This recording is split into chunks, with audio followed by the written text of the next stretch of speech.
Well, welcome to the second session of the Indiana Small Farm Conference. I hope everybody enjoyed the keynote address.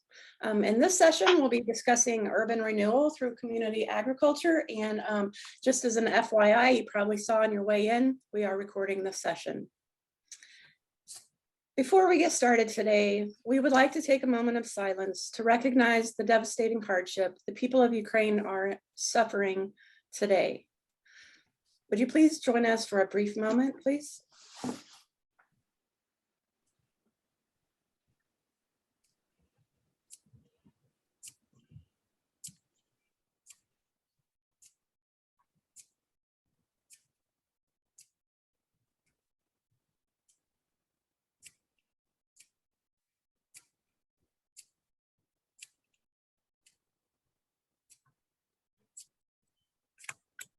Thank you. Also, before we get started, we would like to thank the sponsors of this event. It absolutely could not happen without them. So thank you to all of these sponsors. The Urban Ag Track is being sponsored by IU Sustainable Food Science, where they study the social dimensions of food sustainability, including culture, equity, and justice, and food provisioning from local to global. We thank them for their amazing support. We'd also like to thank the Conference Planning Committee and all of the participants. So thank you for being here today. And finally, of course, we'd like to thank our panelists. Soon we will be turning it over to them and they will introduce themselves and their organizations. Thank you all for being here today. Lupe? Okay. Thank you, Lupe, for running the deck. Before we start the discussion, I first wanted to give a little context around the idea of urban renewal through community agriculture. I have my vision of what urban renewal means, and I was surprised to find out there's some very different ideas out there. And so Lupe was kind enough to pull up a few definitions for us. And today, I think that we will be building our own definition or exploring what we already have. So Merriam-Webster defines urban renewal as a construction program to replace or restore substandard buildings in an urban area. The Collins Dictionary describes it as the rehabilitation of city areas by renovating or replacing dilapidated buildings with new housing, public buildings, parks, roadways, industrial areas, often in accordance with comprehensive plans. Wikipedia describes urban renewal or urban redevelopment as a program of land development often used to address urban decay in cities. Urban renewal is the clearing out of blighted areas in inner cities to clear out slums and create opportunities for higher class housing, businesses, and more. A primary purpose of urban renewal is to restore economic viability to a given area by attracting external, private, and public investment, and by encouraging business startups and survival. I'm not what we are here to discuss today. Generally, community agriculture works with local farmers, gardeners, and volunteers to donate produce. As an example, in some communities, participants and volunteers are trained to grow produce with the intention of donating to communities struggling with food security. When we marry these two concepts together, we often find groups and organizations providing gardens and open space in neighborhoods challenged by historic neglect. Consider the growers working to provide these services in an effort to strengthen communities that have struggled over time. So urban renewal through community agriculture can mean different things to different people. And I want to thank our panelists for being here today to discuss what it means to them and how they have experienced it in their work. I'd like to go ahead and start with the introductions. Danielle, you are at the top corner in my box of boxes. Would you mind kicking us off? Yeah, well, hello everyone. Thanks for being here. I am Danielle. I am the Executive Director of Soul Food Project. We are a nonprofit in Indianapolis that's focusing on fostering wellness in our community by increasing access local food and offering educational opportunities for our community members. We have been in operation in some form or way, shape, or form since 2017, and we offer various programs around the community, from youth programming to a CSA box and farm stands and educational workshops and this events at our farm as well. Thank you, Danielle. Thanks again for being here. Saveco, you're the next box on my screen. All right. Hello, everyone. Sabeco Jawanza, Director of Community Engagement and Access for 16 Tech Innovation District here in Indianapolis, Indiana. Thanks for being here, Sabeco, and congratulations on your recent move. Sabeco is in a new position from where he was when we were first planning this discussion. So I'd like to hear what new things you'll have to bring to the table. Hello, Mystery, you're next on my screen now. All right, hello everybody. Happy to be here. I'm Mystery Davis, and I am with Kepra Institute.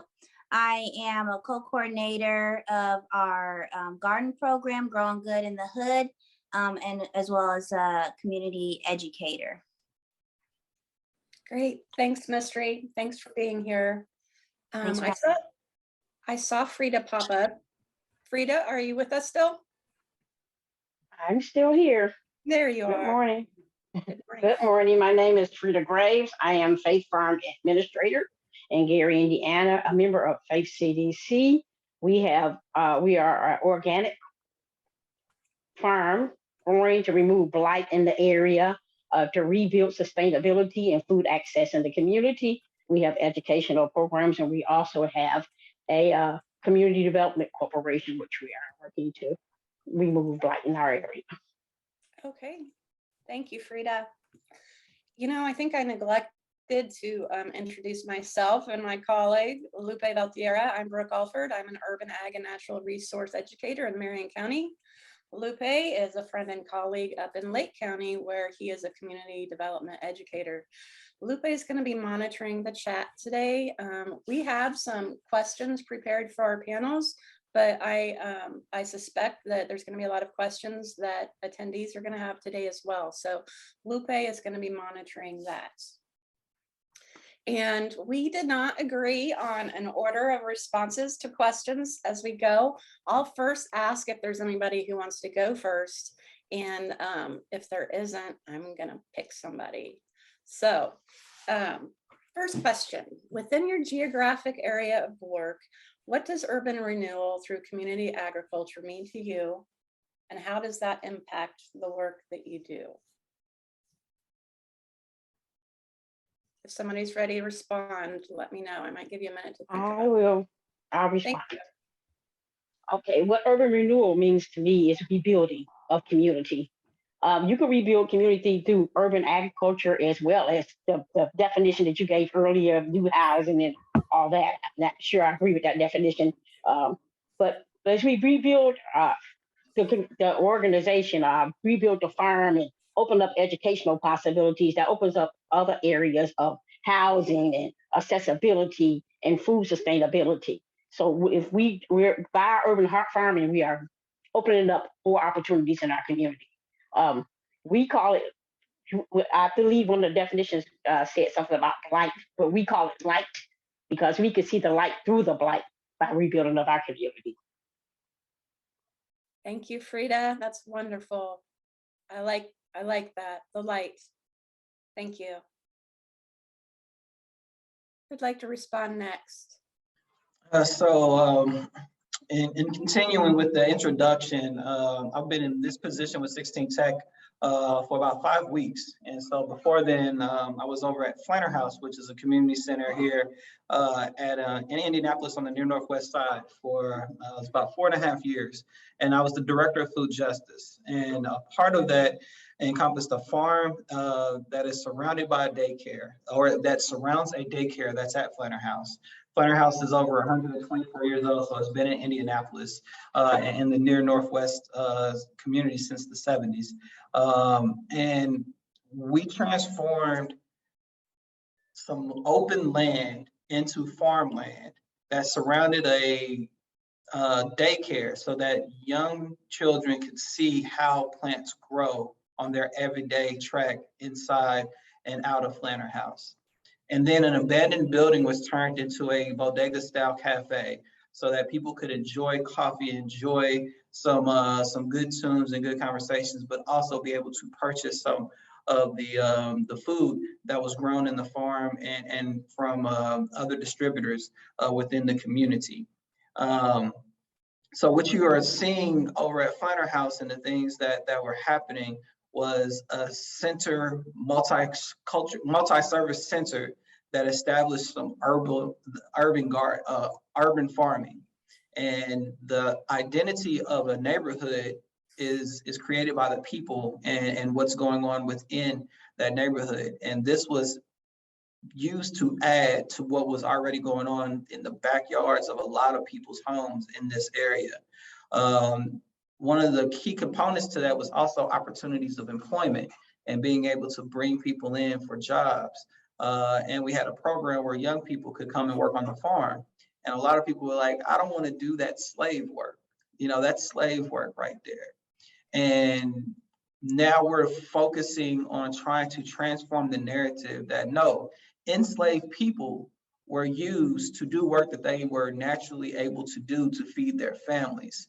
And the dependence on grocery stores and the dependence on other people to be able to have food is what we're dealing with right now when it comes to what's going on with development.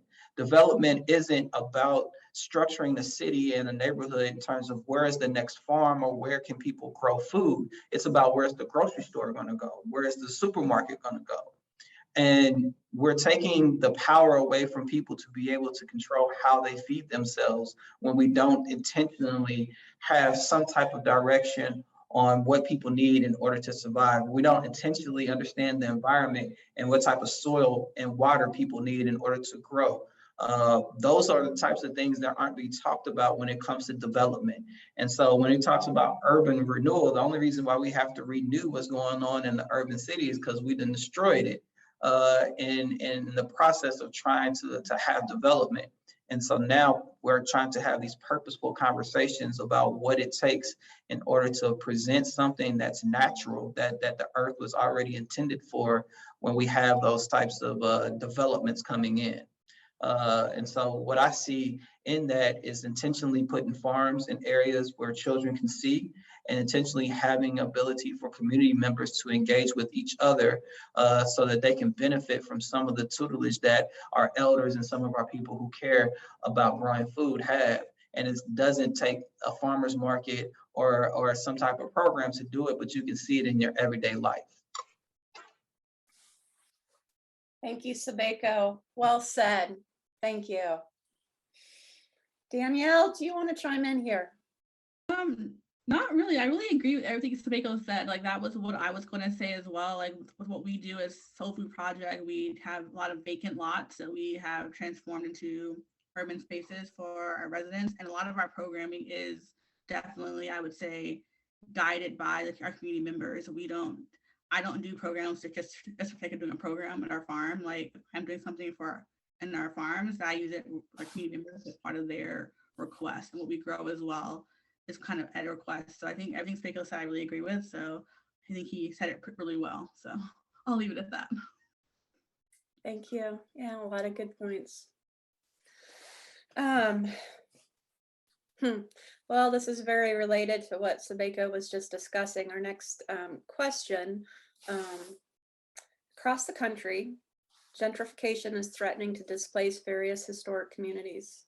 Do you see gentrification occurring in your communities? And in your opinion, and I think that we've already touched on this, can community agriculture provide resistance to gentrification? I'd like to go first on that one. Can community agriculture provide resistance to gentrification? Is gentrification something you're seeing in your communities? So go ahead, Danielle. I'm seeing it, I would say, and I don't know, for me, one of my biggest fears is that I am bringing it on as well with what I do. and with our beautification efforts and like making green spaces and things of that nature. Just last week, a neighbor in our neighborhood is selling her house across the street from our farm, and the realtor came over and she was like really excited to have a garden in there. She's like, "Oh, this is great for the listing, great for everything." Like, and to talk about flipping the house, and I was like, "Oh my goodness, is this our work like going to encourage more people to come into this neighborhood to start investing?" Which is what we want. We want to have investment, but really investing with the community as well, not just a part of us, like not doing it to us, but like doing it with us as well. And so that's been my fear, but I've been seeing it a little bit in our neighborhood, but I'm not really sure if we can stop it or if we can just try to work with them as they do it and to try to make it where it stays like with the community as well, helping us out at the same time. It's tricky, isn't it? Sabeko, did you have something to say? Yeah, so my new role now at 16 Tech is a development. You know, it's a community corporation, so it's development. And yeah, I've seen gentrification for a long time happening because I stay in the inner city of Indianapolis, and a lot of gentrification is happening along those near west, near north, near east areas within our city that's surrounding downtown. Gentrification is all about making things look better, right? And it's a great thing because development is coming and jobs are coming and things are going to look cooler and you get to have so many places to shop and play and work, right? But once people are being displaced because of how much money is being put into the development versus how much the income and the quality of life of people who are living around that development happens. When those two things aren't married, then you have an issue, and developers aren't interested in raising the income of the residents that are around that area. They're interested in bringing people who can afford the development into the area so that it can be a quick return on investment. And so even though gentrification is not a bad thing in conversation and in development piece, it is bad once that happens and then people are like, uh-oh, I have to go because my lifestyle can't sustain what's going on within my area. And so what needs to happen and what Kepler Institute is very good at talking about is this cooperative economic piece on how our community is able to create this income stream that focuses on making sure that communities can take advantage of development that's going on, but also being able to make sure that that money stays within the community so that they reap the benefits not only of the things that they are bringing in, but also the development that's coming on. And our communities are part of the development in the planning stages so that these things can happen in unison with the nature and the culture of the community. I think those are the things that you're looking at when it comes to when developers come in. And urban agriculture is all about making things look a certain way, right? The green spaces, these things that we're trying to incorporate because we've knocked down all of the trees and the bushes to make way for sidewalks and streets and things like that. Now we're trying to replant them and trying to bring them in. And we're trying to put it in a nice little way so when you look at Google Maps that it looks a particular way. You know, those are the types of things that are happening. And it's not about, does it make sense for these things to be here? Does it make sense for a farm to be here, for a garden to be here? Can you have easy access to it? Is there a fence around it? What time of the day can you get to it? When you have questions like that at the beginning of development, then it's easier to plan with the community about what's going on, or it's easier for the community to plan what's going on within itself instead of someone else out of town or in an office building being able to plan and dictate based off of Google Maps where something's going. But are we actually interested in that? Are we going to lose money because of the time that it takes for that type of involvement? And how do we actually get to that point? I think those are the questions that we need to start asking when it comes to what true development looks like that's community oriented and that actually benefits the people who are already there. And so farming and gardens and green spaces are all great and they're needed. But if that input in the planning is not community oriented, I don't care how many farms you put up, you're still probably displacing people that are naturally going to be, that should naturally be there to enjoy those things. I agree with everything you just said, Kepler, but our situation is kind of like yours, but a little bit different because we have so much blighted land around us, that we are not only looking at the farming aspect, like we're looking at tiny homes, a community farm stand, a community grocery store, different things in our area. We are starting to see some of the gentrification come to this area, as in people are coming out and buying some of these blighted buildings that don't live here, buying 10 of them at a time to do additional things, but they're not really doing anything. I don't know if it's a tax-based thing or what they're doing, but by us being on the ground, we're able to see what we can do in that area to bring jobs to the people that are already here, in lieu of them bringing in big corporations and things on that nature. We're starting to see more and more of it in this area. We're not as big as Indianapolis, of course, but we're starting to see more and more of it. But by what you said earlier of us doing the grocery stores and us trying to get the parks and the housing here, I think that would be able to help us bring some of the back to our area in lieu of someone else coming in and taking over the spots that we're doing. Mystery, I think we missed you on the last question. Do you have anything to add right now? You and your little one? Yes, I apologize. I had to step out for a moment. Yes, I do have a new baby here with me, so life is very unpredictable. Can you please repeat the question?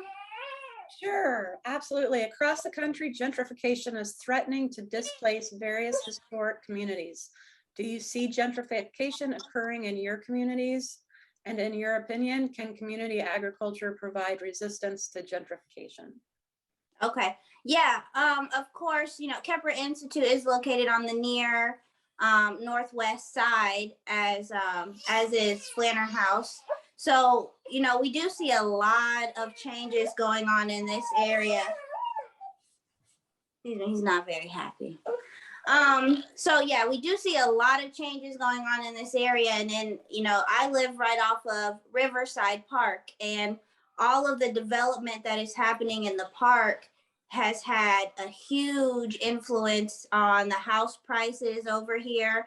And, you know, houses that have laid vacant for a long time are now currently being bought up and developed and rehabbed.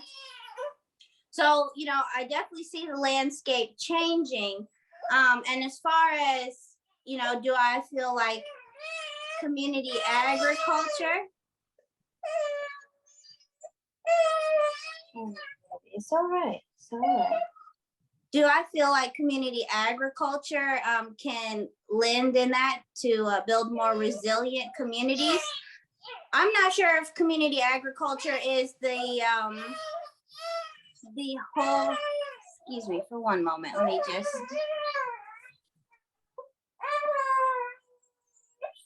Okay, all right.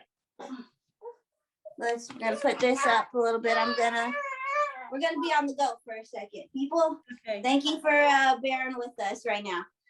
Okay, so I think community agriculture can definitely help build more resilient communities. It helps build self-reliance. And you know what? I'm just gonna leave it there, and I'm gonna pass it back in. Thank you. Thank you, Mystery. Appreciate that. Brooke, there was a question that came in that's kind of related to this topic, and it starts to tie in the community development and economic development conversation. Okay. There are lots of small businesses, small farmers, small landscapers, if you will, who oftentimes can take part and assist with this particular effort. But oftentimes we see them pushed out or quote unquote outbid by larger corporations. What sorts of efforts, if the panelists can kind of share, what sorts of efforts do you see or advocate that would push the use of smaller industries, smaller farmers, small businesses in this area to help the economic development of that group?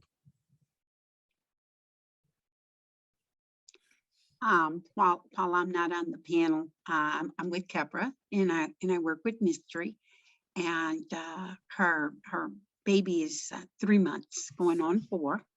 And usually he's in all our meetings, but today something's up. But I would just like to add to the last question and then maybe address the current question. The last question is, I've lived in this neighborhood for a while, and the house that I live in was built in 1910. And so, you know, I like look out of my front door. Our community garden space is on the vacant lot across the street from my house. The last time a house was on that vacant lot was 1917, because before we bought the lot, you know, we looked at the card on it, 1970. So while that wasn't about gentrification and the house got knocked down sometime after that, while that was not about gentrification, that lot just sat there and sat there and sat there. I never thought to put anything on that lot. It was just a nice lot, and we made sure we cut the grass because we wanted to look at it looking nice. We have 3 houses over here on this property. So when you talk about gentrification, you talk about the people in the neighborhood being more aware. And in that awareness, we have started to make the neighborhood with our community garden that we moved it from where it was because the city wouldn't allow us to buy the lot. We'd had a lot there for 5 years. That's a wonderful program. But at the end of 5 years, we couldn't buy the lot because they decided it should be used for development. So we had to move. So we looked around and we said, well, why don't we just move across the street? It has been amazing. So, you know, you think that your small effort in putting a community garden like Danielle, you use plots all over everywhere. You think that putting that one little plot someplace, that one little community garden someplace, you know, how can that feed Indianapolis? It's the big thing you look at, but it's the piece of the elephant that you can get to take a chunk out of. So with that one community garden that we put in, and the growers who come and who've worked on that garden for the last year, we just put it, this particular one across the street. It has encouraged other growers. Well, once someone sees that agency, growing a garden in your backyard, that's not drop the seeds in and go out and water it once a month. That is a continual, like Sabeco's efforts as the director of food justice over at Flanner House. He can tell you that big old piece of land, I think it's like about an acre or so, that it requires your efforts. And so I'm saying back to how has gentrification being addressed in particular neighborhoods, as we have encouraged people through looking at our garden to start other gardens. Our neighborhood association has made an effort with the city to buy a piece of land in a cul-de-sac, to get it granted to them in a cul-de-sac. We're in this same neighborhood by Crown Hill Cemetery, so that they can start a garden. Never think that the efforts, that your small efforts are not counting when those small efforts are about others in the community. So that garden across the street inspired them to start the garden because they knew that they had a contact with us on, hey, how'd you get that done? Will you come over and give us some suggestions? And there have been others who've started gardens in their backyards because of our efforts. So I'm just saying, and I know how many times I passed the Flanner House garden, and they had young people that they were able to get grant money because their place was so much bigger to pay those young people, to help those young people understand about their efforts in feeding themselves. And so I'm just, just trying to throw that nugget out into what Mystery, who's back now, would have spoken to, was the people who are now asking us about support in that. How'd you get it started? What'd you do with this? How'd you do that? And so that's about your garden projects, especially as they come into bloom. I know for Danielle, I know people stop and see a garden in the middle of what is known as an area that has not gone under development. Development don't have to be gentrification. Gentrification has come to be a real unpleasant thing that happens to neighborhoods. because it moves everybody out unless you're in that particular income. And you most times don't live in neighborhoods with low to moderate income housing if you have high income money. And so development does not have to mean gentrification. So that garden is development, and it's a reach out about agency in the neighborhood and gives people that can-do spirit. That's number one. And then the other question was, how do you, I think it was, how do you address those issues and ameliorate them? Is that what it was, Luby? I think that it was, how do we embrace small local contractors, farmers, business owners, when larger companies are out competing them? Is that correct, Lupe? That's the gist of it. Yeah. And you're right about one large corporation. I just finished listening to Malik, and Malik knows about large corporations outbidding you. And I remember when they had a wonderful space downtown Detroit that they were going to put a co-op in, and the huge political and corporate barriers that he had to jump over, go around, power through. The fact that he's still standing and doesn't look all beat down is a wonder, because he just kept going. So yeah, that's a barrier, but that means collectivism has got to be the focus. You know, about those fingers in the hand, and then as those fingers come together in that fist. And so it will be Sabeco and what he's doing now, but the people at Flanner House and Danielle and what we at KI are doing. And we've got a new project that we're working to pull together that has some acreage in it so that we can start a bigger growing effort. It will really be us coming together to not fight the corporations, not fight them, but to start to reach out and be part of them.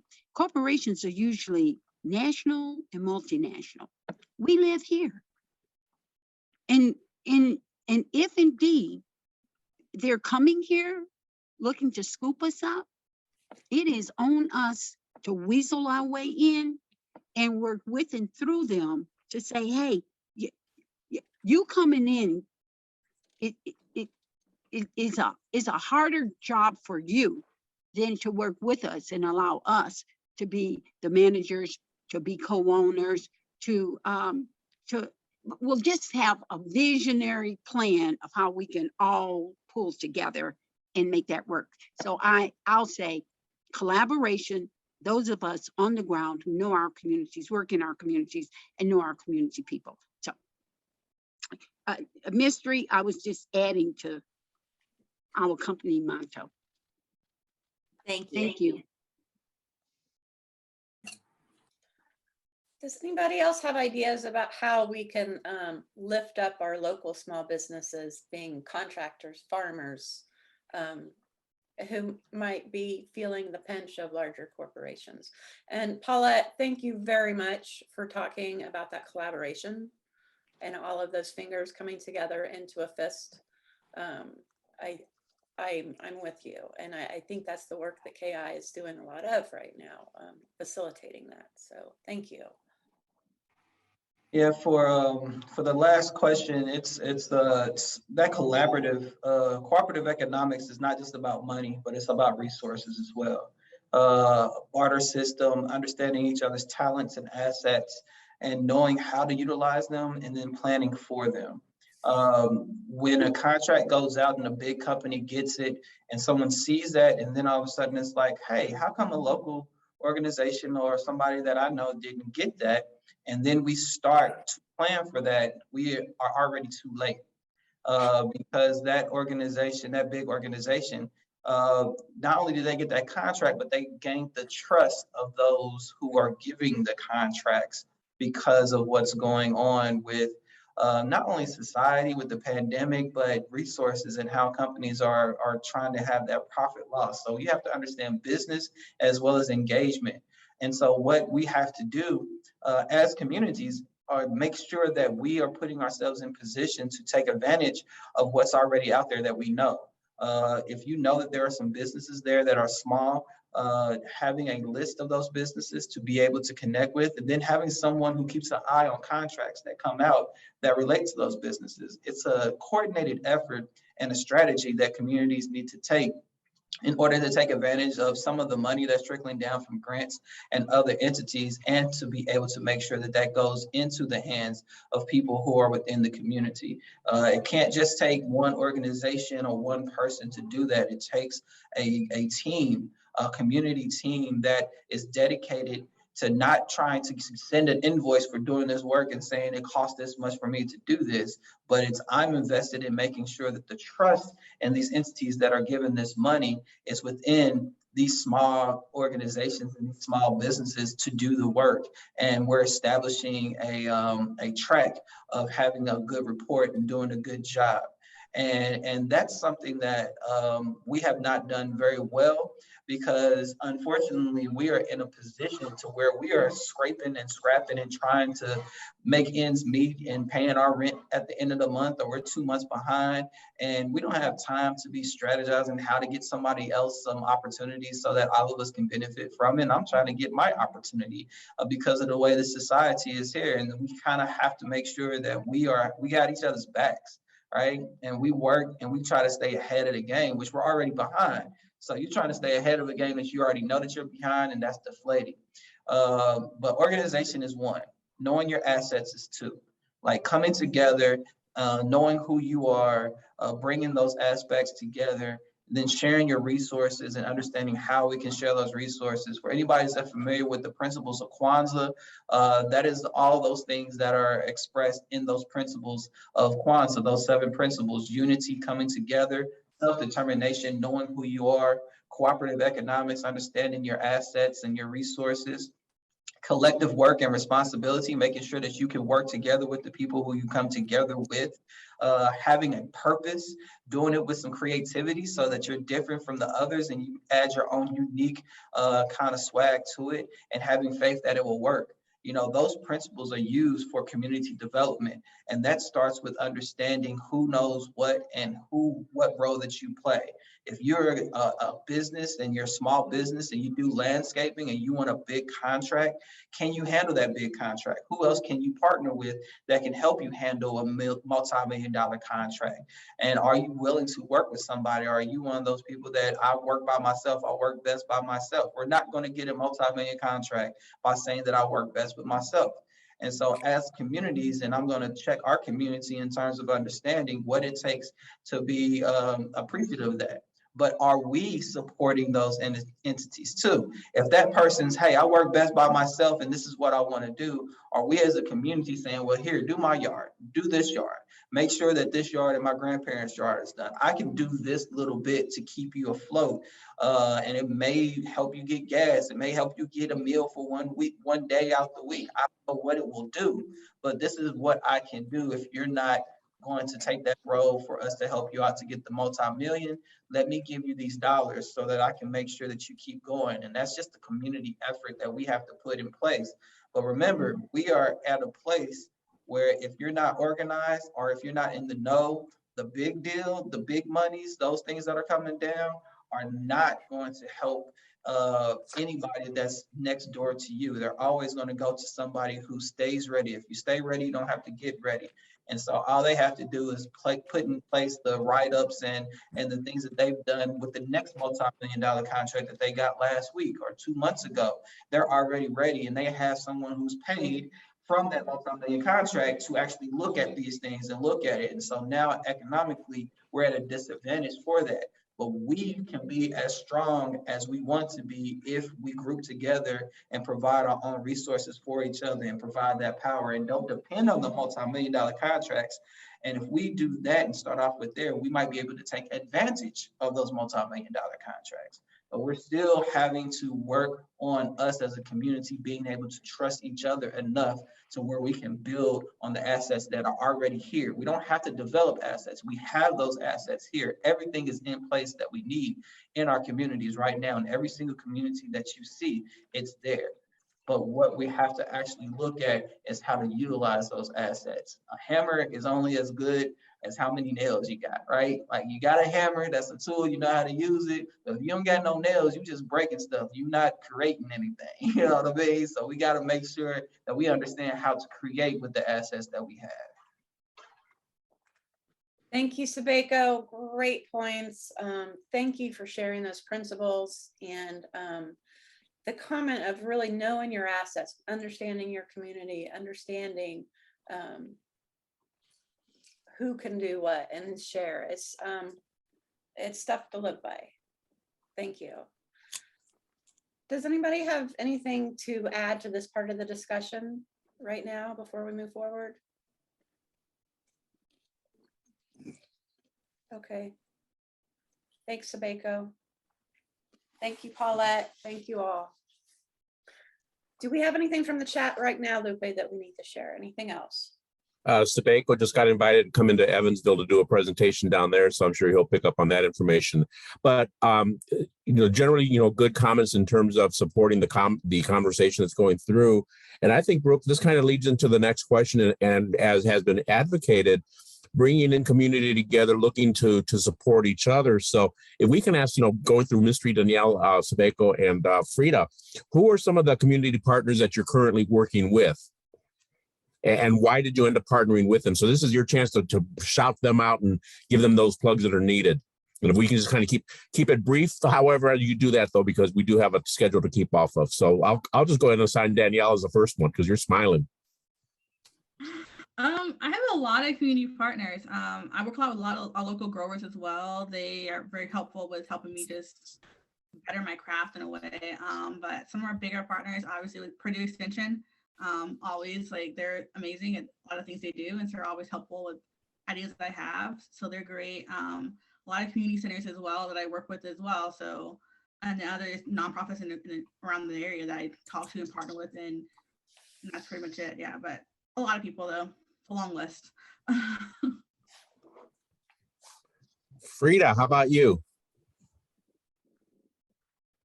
I agree with Danielle. Purdue Extension, Indiana University, Bloomington, and IUN, Methodist Hospital. We work with Art House. We work with all our local growers in collaboration on all the farmers markets and the Legacy Foundation. And there's some with the city government, but it's a long list. So I probably can't, I'm not remembering all of them, but that's one, that's the best to guess. Thanks. Mystery? Yeah, sure. So we, Kepler Institute, we have many community partners in all aspects of the work.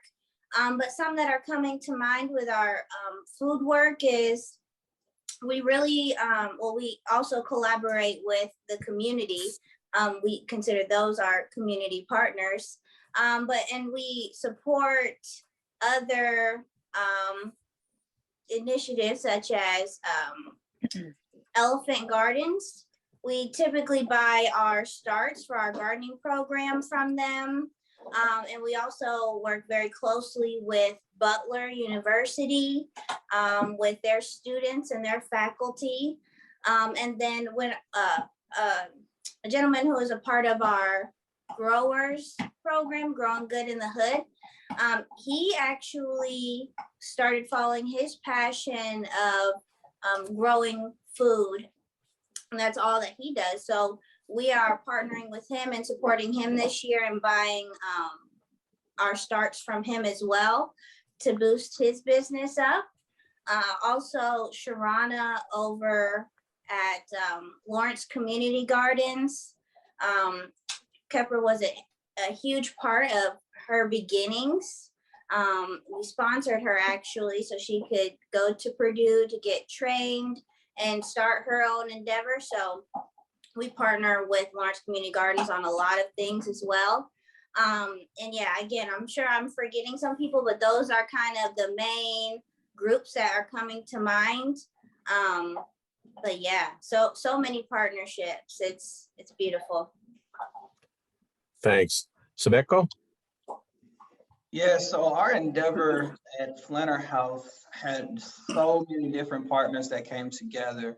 But first, I should probably note that Flanner House stands on some land and had an abandoned building that we had to utilize. So we didn't have to find land. We didn't have to find a building. We had the assets within our area to be able to utilize to do our food justice program. And so first thing we did was partner with a local farm, Brandywine Creek Farm, that's in Indiana, to help us with tilling the land and making sure that it was prepared to harvest. I should say this first, actually, we utilized the quality of life plan within the neighborhood and the residents saying that this is what they wanted, that the food access and things like that came from a plan that some residents were a part of, not all residents, but some residents were a part of this plan, and we went from there. And so utilizing Brandywine to help out to till a piece of land that we already had was great.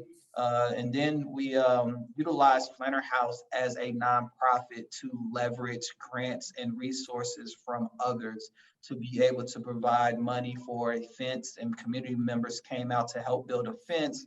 The water company helped us to put some irrigation in to make sure that we can water the plants. So, you know, we leveraged some big resources to be able to help this nonprofit out in a struggling area, right? Like utilizing that victim language to be able to say, hey, come help out a little bit, right?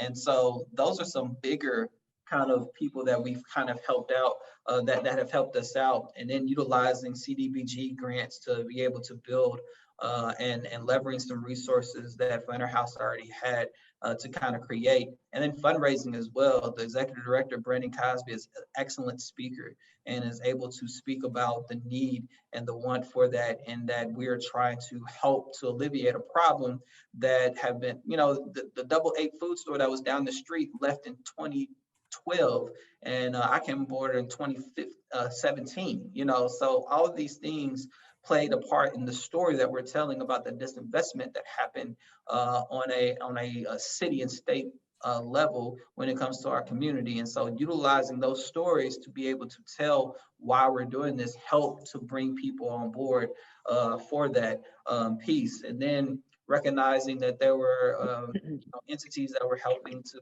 establish food insecure help also kind of leverage that storytelling. And then we looked at Employ Indy to help out with providing some funds for young people who were helping us out, and opportunity youth. So these are youth that, you know, they might have been kicked out or dropped out of school. They may have graduated from high school, but they are trying to you know, just find their next step. And there was a program here in Indy, Employ Indy, that was helping that out and leveraging that resource, you know, being able to be a part of that and using that as how we pay for our young people to come through and help us out with that piece. And then also community, utilizing community expertise. We utilize Sister Vivian and Elephant Garden as well for the seeds that we utilize. And so using money that we need for seeds and giving back to someone that's in the community, making sure that our space, which is big enough, hosted the Black Farmers Market with Ms. Sharona and Sister Vivian, and being able to establish some of those things helped us out as well in those partnerships. And then relying on the volunteer services and the day outs and the days of volunteers and helping out to where, you know, people from different corporations could come out and create volunteer opportunities, and utilizing the portal from United Way. United Way has a portal where people are looking for volunteers, and so those volunteers will come. And if you think about a full day's work with 10 people coming to help volunteer, if you're paying people $12 an hour and you're saving that amount of money, that's a part of your storytelling as well, that you're saying your volunteer work is helping us to have this type of impact, and we're saving this amount of money. And so not only are you giving your time, but you're also giving your resources to help us out with that. So those partnerships also helped out. But also I kind of used my community connections, and one of the first people I reached out to was the keynote speaker that we just had was Brother Malik over in Detroit. And you know, he gave me some words of wisdom as I was getting started, and then putting the right people in place. And so those community connections and those resources are just as important as the monetary resources that you have to get started, and getting people to understand what they are doing. I am not actually a farmer, you know, that is not my expertise. I have learned a lot and I saw a lot growing up, but I utilize the resources of my community as much as possible. I talked to Kepra a lot about what they were doing and tried to coordinate how they were doing things in their area, and the same thing that we were doing, and trying to make sure that everybody understood what was going on. And also made sure that we kept our records, and that we were able to, if we got funding from somebody, that we were able to get funding the next year, because we proved that we were successful with the money that was invested in what's going on. And so the city helped a lot in terms of making sure that happened. Some hospitals actually donated a lot. You know, we got a big donation to help with the operating costs of Cleo's Bodega. And it came right on time, because when we opened in 2019, not even a year later, COVID hit, and things were rough for small businesses. So establishing those relationships were key in understanding what type of opportunities were out there, and preparing for what if something happens that we are not able to hit our bottom line was a key part in us making sure that we were strategic about the relationships that we built and how we did things. But some of the most important relationships were those community relationships, where we can actually give and donate to other community organizations and create income streams for other people who were within the community that were about the business that we were about, and trying to make sure that that was pushed.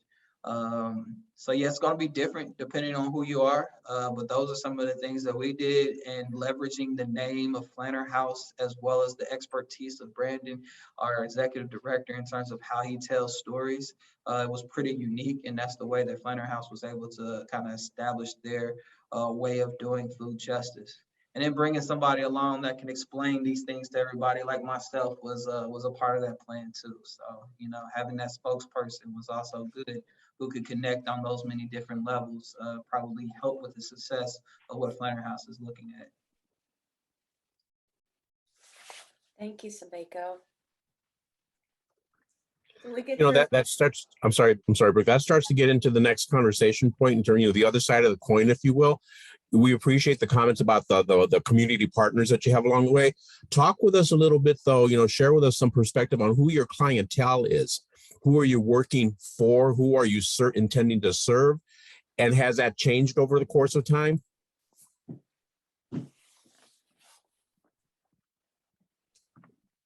Mystery looks ready to go. Yeah, so I could just speak to this for a second. You know, first and foremost, we serve the people who live in the communities that we reside in. You know, we live and work to serve these communities. And so our demographics haven't really changed too much. You know, from our conception in 2003, we have really been about helping to transform the lives of the community members. So, you know, with our Growing Good in the Hood program, we are looking to serve and teach anybody and everybody. If you live in this community or you come from any of the surrounding communities, you know, you're welcome in our spaces, and we want to share space with you and grow. So yeah, I would just say, you know, as our community grows and evolves, of course, the demographics will grow and evolve, but ultimately we do this for the people that we live nearest to, our neighbors, and those who share our same value system.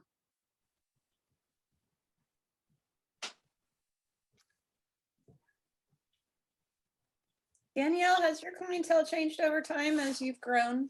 Yeah, it has. So when I started in 2017, I just wanted to grow food and donate it. That was like my main goal. I wasn't trying to do anything special, anything fancy. Just grow food and sell it and donate it, however it happened. Mostly donate. As we've gotten larger, we've gotten more into like selling, and I was still trying to focus a lot more on the residents in the neighborhood who were surrounding us. We're in Martindale, Brightwood. We're in Avondale Meadows, Keystone Mills. We're there in the northeast side corridor of Indianapolis, a food desert. And so we are in that neighborhood. So I was trying to focus a lot on the residents in that neighborhood. But as we've grown, we've gotten a lot of like outside attention from other areas of the city, from people who are a little bit more affluent. So I've started actually changing my pricing a little bit. So now we do a sliding scale for all of our pricing. And so if you're outside our neighborhood, you pay more. Like you can afford it, so you pay more. If you're driving here from Carmel, people do that. Driving from Carmel to buy from us, I charge no more. So yeah, our demographic has changed and expanded and narrowed, and I'm still figuring out how to make it where I'm still being equitable. I'm still prioritizing our residents, because that is my goal, is feeding my neighbors and feeding our community members. And if I can get a little bit extra money to make that goal further for my neighbors, I'll do that. And that's kind of what we do now. And that's just our demographic. Yeah. Mhm. What about you, Frida? Have you seen change over time? Has it expanded or narrowed your clientele? It has expanded our clientele. We are community suppliers, so we were based when we started in 2014 on the community, just having a removal of blight and opening up a farm and having something where people can come to eat healthy organic food, and education is a big part of ours, because we do school education at the farm. We do have different schools that come out and do education. As of now, we have gotten more into doing the farmers markets and the CSA boxes and things like that, but our basis is still a community. We tend to donate a good portion of what we grow back still, as well as sell it. And everything that we sell, it goes back into the ground to continue sustainability and access of food in our community. But it's grown. Now we have animals, goats, chickens, and ducks, and we started out with just vegetables. So we are grown in our community, and I can see that it will grow more. I can see where it's going as far as culture, because that's something that we've had in Gearing previously. I mean, there's been people have always grown in their yards, but never one portion of growers. Since we started, I think we were like the only farm. We have like maybe 8 or 10 community growers now that are growing and getting the word out. There's room enough for everybody to grow and teach and give back to the community and create job creation. I wonder how many of you are working with youth, and if you are, in what capacity do you work with youth? And Danielle, I'm going to let you go first. So yeah, I have youth. So we have a program called Youth Grow Indie. And that program actually, so we started the farm in 2017. In 2018, an apartment complex in the city approached me asking to help out with their youth program. They had it's their community garden at their site, and I took over that program in 2018, and they kind of just handed me the program in 2018 after that, and we're like, it's yours now, your organization, you can do what you want with it, as long as it stays. And so that grew to Youth Grow Indie, and that started off as a response to TeenWorks Indie. So TeenWorks is a program in Indianapolis where teens can apply for summer jobs, and it has a GPA requirement for it. And so if you don't have the right GPA, you can't get that job. And so Youth Grow Indie is a response to that, and where you don't have to have a GPA requirement. I don't really care about I care about your home life, but I don't care about what's happening academically. I want you to succeed, but like it's more about you having those skills for a job and having financial literacy, nutrition, and farming skills. I say I'm not growing future farmers, I'm growing future leaders. And so we do a lot of community organizing work with the program in the summer. We do a lot of nutrition work, cooking classes, and customer service. They run my farmers market booths, things of that nature. But yeah, I have kids. They start in March. They actually start on Tuesday. This is they start working Tuesday with us this for the season. I'm really excited. But yeah, they start at age 14 and go through age 18 is our paid program. But also in the summer, we do a summer camp from ages 9 to 13 to come learn Junior Master Gardener as well, and learn about food justice and food systems in all of that work. And this is our 5th year of the program, and we've just been running strong with it every year. And I'm really excited about it. And I can talk all day about this program, so I will stop. But yeah, we have youth and yeah, a lot of them. Thanks, Danielle. You're doing great work out there. Sabeko, Flanner House, 16 Tech. What do you do with you? Yeah, I'll speak with Flanner House because still building what 16 Tech looks like when it comes to that K through 12 and youth within the community piece. But there are many opportunities for innovative thinking and experimentation over here at 16 Tech for that group. And that is something that we're building on. But Flanner House was, Flanner House is youth. Like there's a lot of people that are around Indianapolis that are Flanner House children, because of the daycare piece on that. And so because of the daycare and the youth development piece that's headed by Cedric Crawford over there at Flanner House, there was already a youth piece before the farm was established, before the bodega was established, and before I was there. And so in Flanner House, the family services piece is there in terms of how we are serving families and providing opportunities for youth to learn in an environment that's very safe. On the farm, through our FEED program, Farming, Education, Employment, Distribution, FEED, learning how to farm, and creating a space for education piece.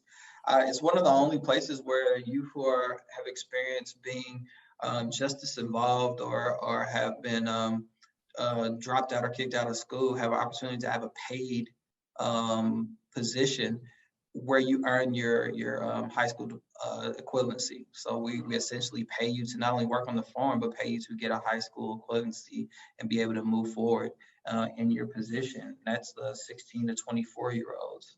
Other than that, volunteer opportunities across the street from us, the Center for Leadership Development, CLD, and a lot of those youth have volunteer hours that they have to do. So they would come over and do some volunteer hours with our flower garden, which we have a flower garden. So you can pick some weeds, or you can help us with the watering of our plants and things like that. And then also employment opportunities. Cleo's Bodega has a lot of young people who are from the neighborhood or the adjacent neighborhoods in the city that are employed there and that have been employed there throughout the 2.5 years that it's been around. And so all of those things are happening to be a spot where we are connecting Teamworks, just mentioning Teamworks, those young people who have the GPA and are part of Teamworks. We have teamwork groups that come through Public Allies. I've been a Public Ally, which is a AmeriCorps program. We try to get a Public Ally in every year as well. Those are usually youth. I was there when I was a little bit older. I was in my 30s when I did Public Allies, but it's mainly college age young people who come through and help out. And then our events, we have events at Cleo's that young people rent out our space and do either vending events or music events or interactive events. And so they're able to either charge admission if they have their event or provide a space for creativity to flow.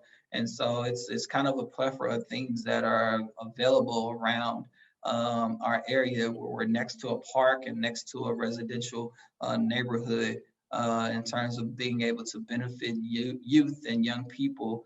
But in the essence and core, Flanner House was about daycare, youth development, and family, multi-generational kind of development. And so we just included the farm in that plan that was already there. And it was very easy to provide employment opportunities and advantages to people who would come through who are youth. So those are some of the things that we're there. I don't know if I've missed anything. So I'll just say those are some of the things that Flanner House is a part of when it comes to youth and putting that into place. Thanks, Sabeko. A lot of engagement there. Mystery, your little one is sleeping so well right now. I hate to ask you to speak and wake him up, but Oh no, talk he's about what you're sleeping doing. pretty soundly. Okay. Yeah, so we, again, we started on working with youth. And so working with the younger generations has been core part of Kepra Institute. And we still continue that on. In our Growing Good in the Hood program, we have several, the program is it's open to anyone of all ages. And we have several young ones who come in and they are involved in the growing. They have their garden plots, and to see the impact that it has on them in the positive way of just learning responsibility, of taking care of something, and then also to witness the community that it builds has been really great. So that's one way we serve youth. Also in another department at Kepra, in our data department, we also do a lot of youth training in that realm as well. So that's another way that we give back to the youth. And another one of our community partnerships that I didn't think to mention is actually Tatiana over at Indiana Earth Charter School. We are partnering with them, and she has a huge project underway, bringing a youth gardening program to their schools nationwide. So we're helping her to create the programming to help build it out, and also just to act as an advocate for her. So, we do a lot, and hopefully we will continue on that path and create even more programming for the youth as time goes on. Thanks, Mystery. What about you, Frida? Yes, we have had several youth programs. 2 schools we worked with 6-week youth programs each. You'll see the Academy and the Bowman Leadership Academy. We are now a 4-H certified, so we will start our 4-H program. But for the last 3 years, 3 years before COVID, we had a youth there every summer. Youth interns there every summer. They were paid internships for learning. And we're in the process now of building not only a pollinator park, but an education center so that we can continue a pollinator park apiary. Don't let me forget the bees, and the education center so that we can continue working with youth, not only for them to learn, but for them to be able to be entrepreneurs, maybe go and sell their own vegetables, learn how entrepreneurship, because our CEO is an accountant. So there's always going to be entrepreneurship in the business. So micro business, if you will, so that they can learn and maybe give back to the community that way as well. Actually, I did have one last thought. I just thought of another way that we're working with youth. Another big thing for Kepra is we are all about social enterprises. So we do have a youth social enterprise. It's a group of young ones. I believe, maybe 10 to 16 is their age range. And they have their social enterprise of selling rain barrels. So through the summer seasons, they take care of everything that has to do with that.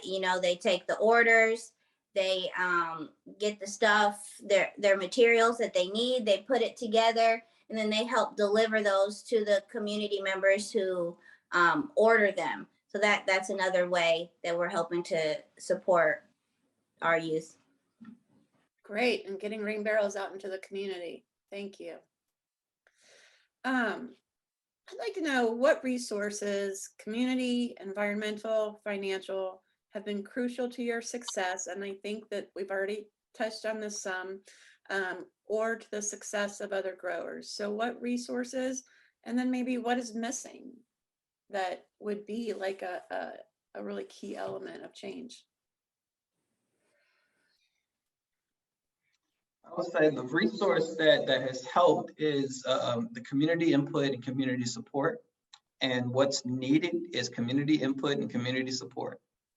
Just keep on bringing your input in terms of what you want, and keep on supporting, and do as much as you can without, breaking your bottom line, and bring more people, bring a friend to bring a friend and bring a friend, like just keep on coming and supporting. If there's something that you don't like about what's going on with the farm or the garden or the store or the things that are going on, provide constructive criticism and keep on giving it a chance to understand. A lot of times our mentality about what we like is based off of a false pretense, like whether or not something looks a certain way or feels a certain way, and it's really, not the healthiest food out there, right? Because chemicals have been used to make it look a certain way or feel a certain way. And so, hold us accountable for the type of food that we're putting out there, but also keep on supporting, please, and understand that. And the support that has been there so far has been helping us to make sure that we can have these conversations year after year. And it's not just a conversation about, I used to do this or we used to do that, but we are still doing that. And all of us on this panel have been doing things here, particularly in our communities, for a long time. And that's because support has been coming through our communities. But I can guarantee you all of us would love to have more support as well.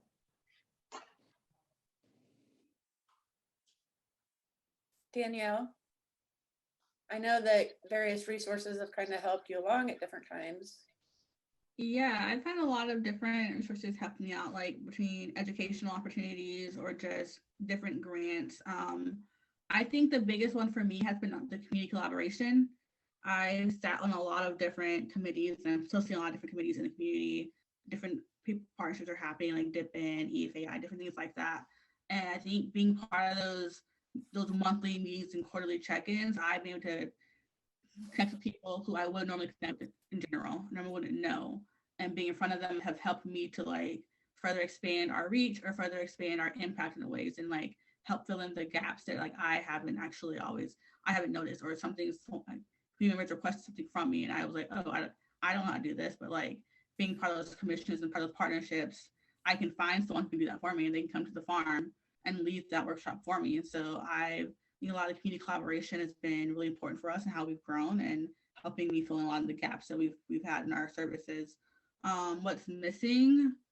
I agree, community collaboration is still missing too. I feel like there's still so much to be had in collaboration and input and just growing together and eliminating a lot of the silos we're operating in as well. So.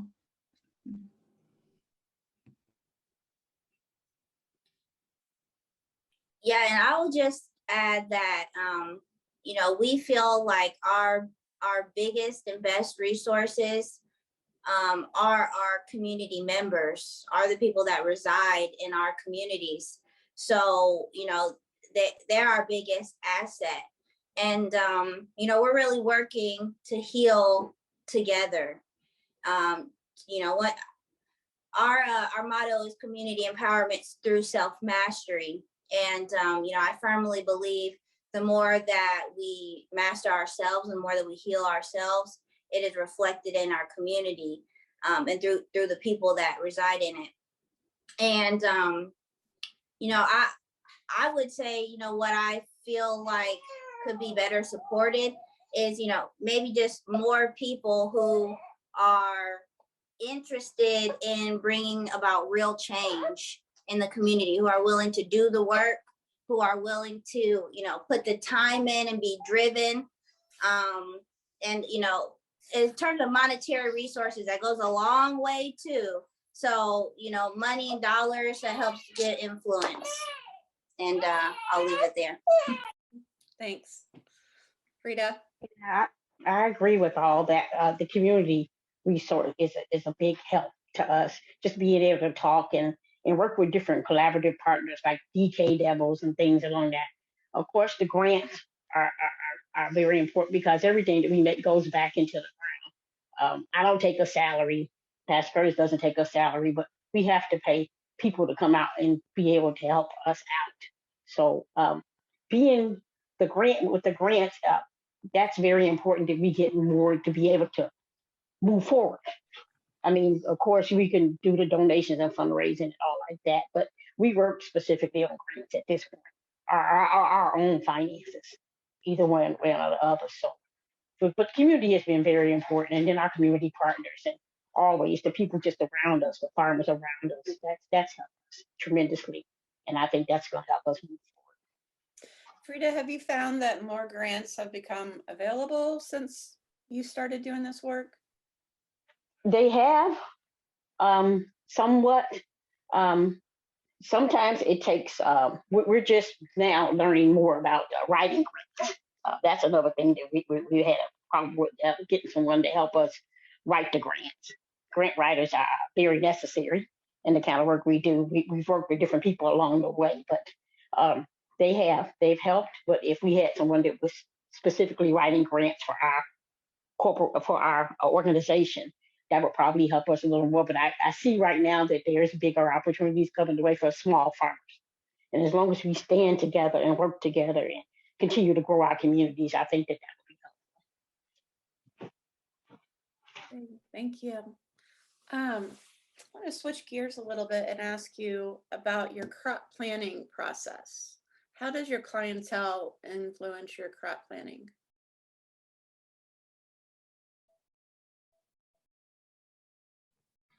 So we had a good crop of collard greens one time, right? And a lot of people were talking about it.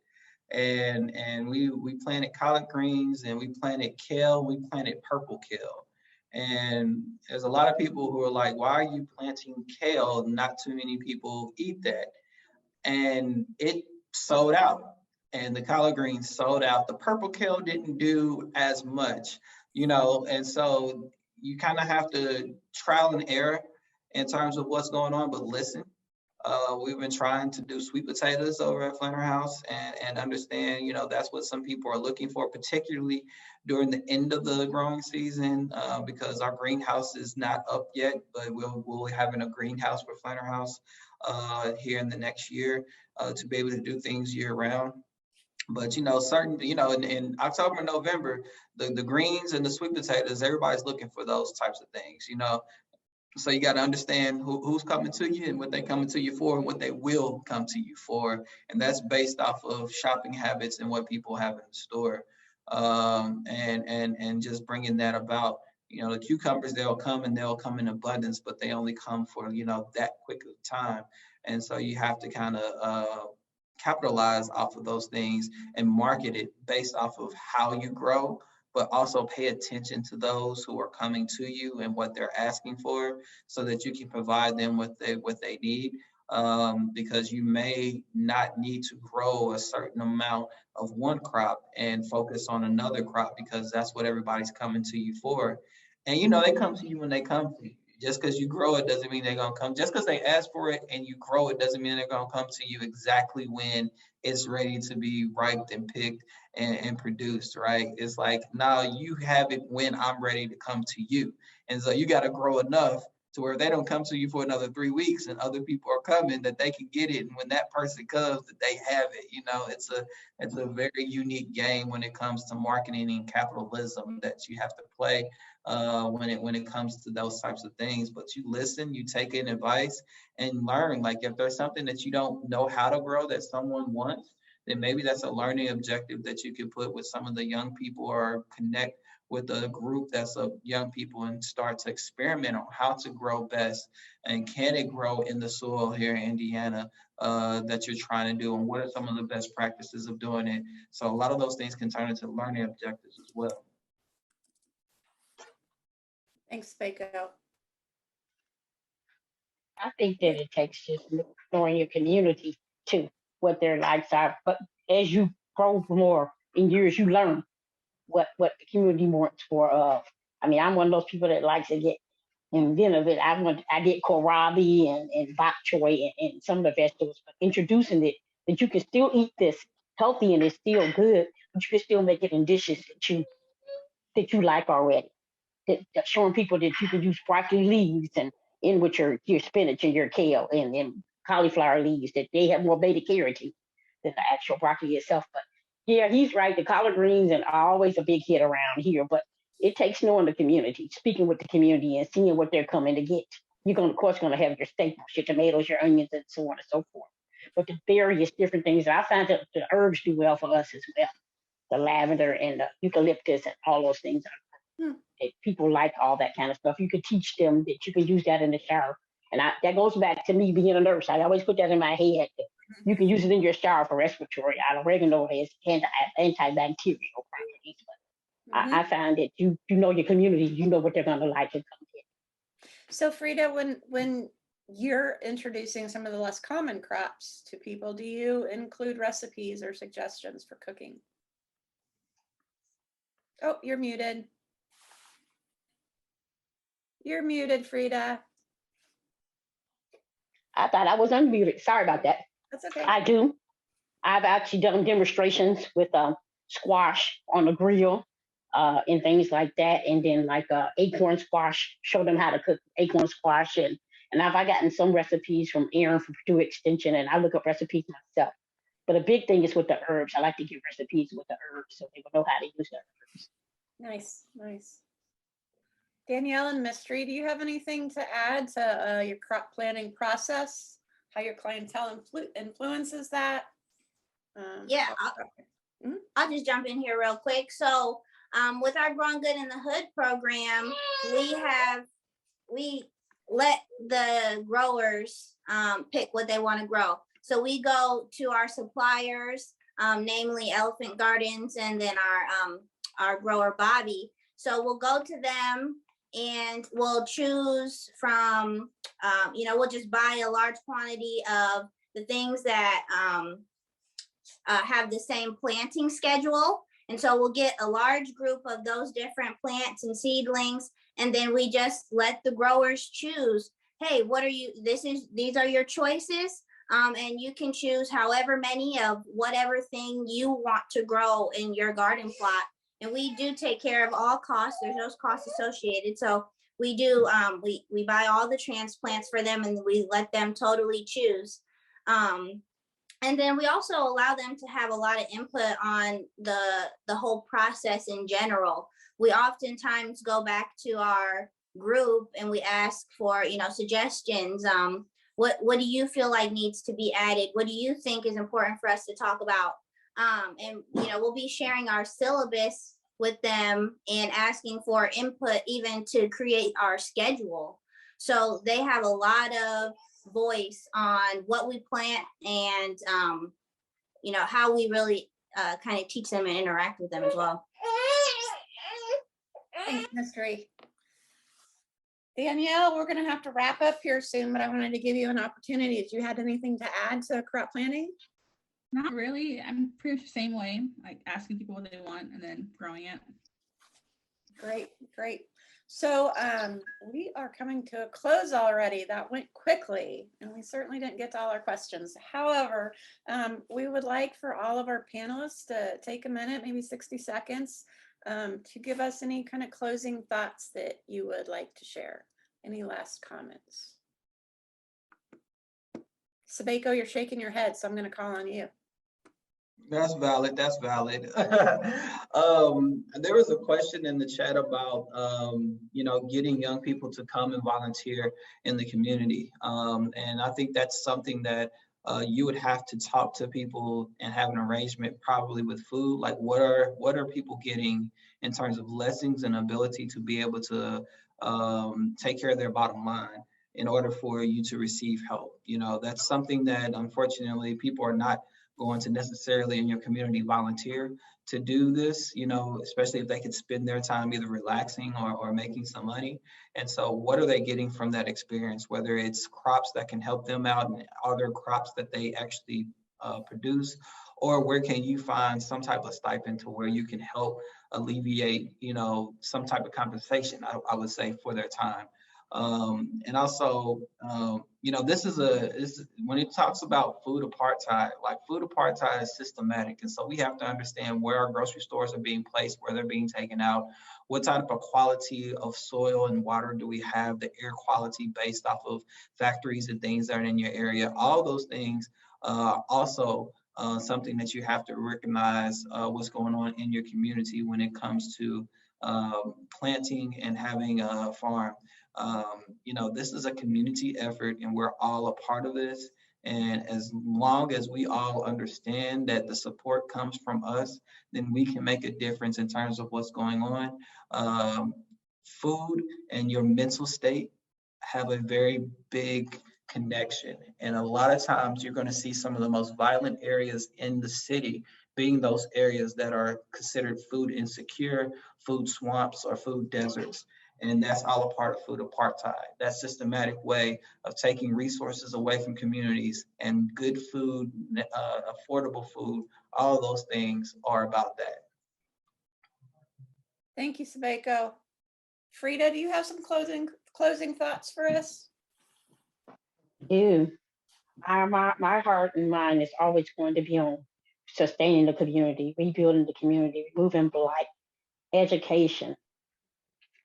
Because of the incidence of heart disease, diabetes, it's all high in our area. How can I teach people to eat their food organically grown and eaten is great. So as long as we can continue to give people education and get people out there to get the organic food, I think that we will continue to just rebuild our community.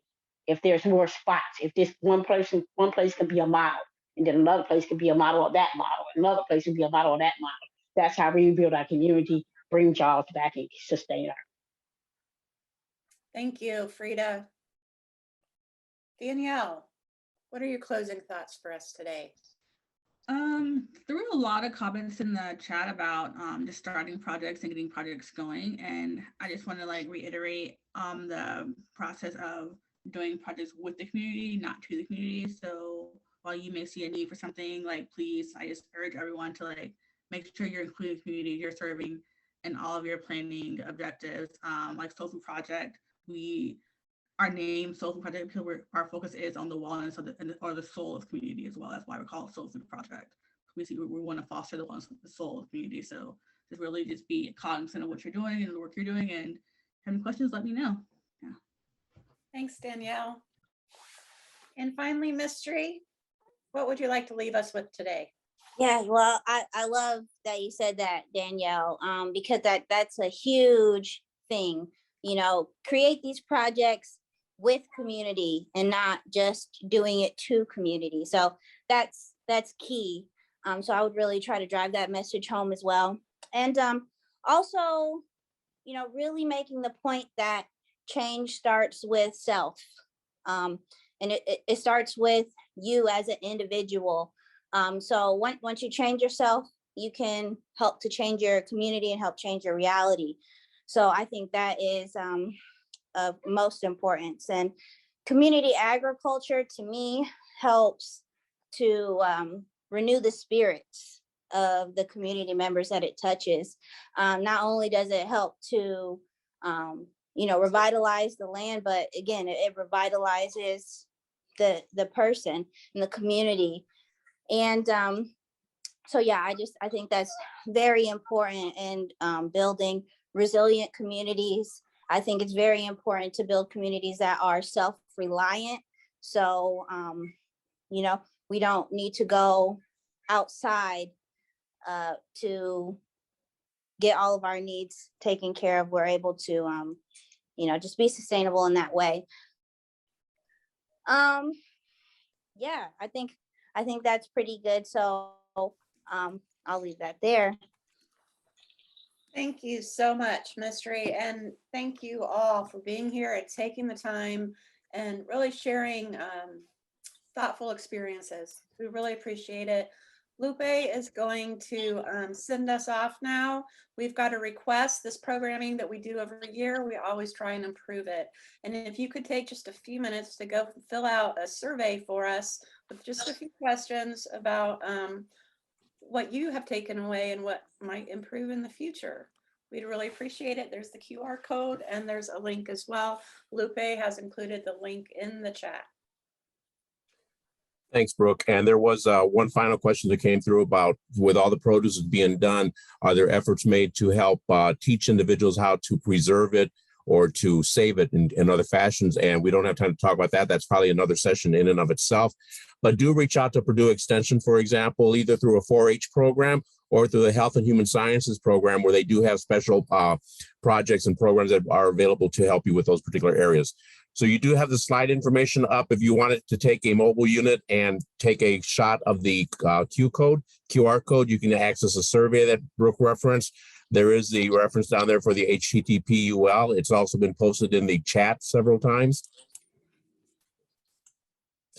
Wanted to remind you also, there is going to be in 2023, we're looking to have a hopefully live and in-person farm conference from March 3rd to the 5th in 2023 in Hendricks County. Keep your eyes open for more information coming up about that. Remember, if you're involved with the goose chase process, don't forget to get involved and continue that up. And if you have any additional questions, just make sure you Google it and you'll get more information about that as well. And of course, we do try to be equitable in all of our efforts and provide the information for all communities of our area. So thank you for your participation in that.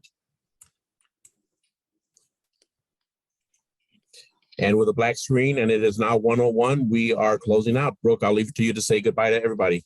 Thank you all. Yep. Once again, thank you all. And this was the first day of the Small Farm Conference. It's going to be taking place through March. So we hope to see you again throughout the month. And again, to all of our panelists today, it was a wealth of information shared today and a wealth of experience. Thank you very much for being here today. And all of you, all of our participants, thanks for being part of this. Thank you. Thank you, guys. Have a great day. Bye, Frida.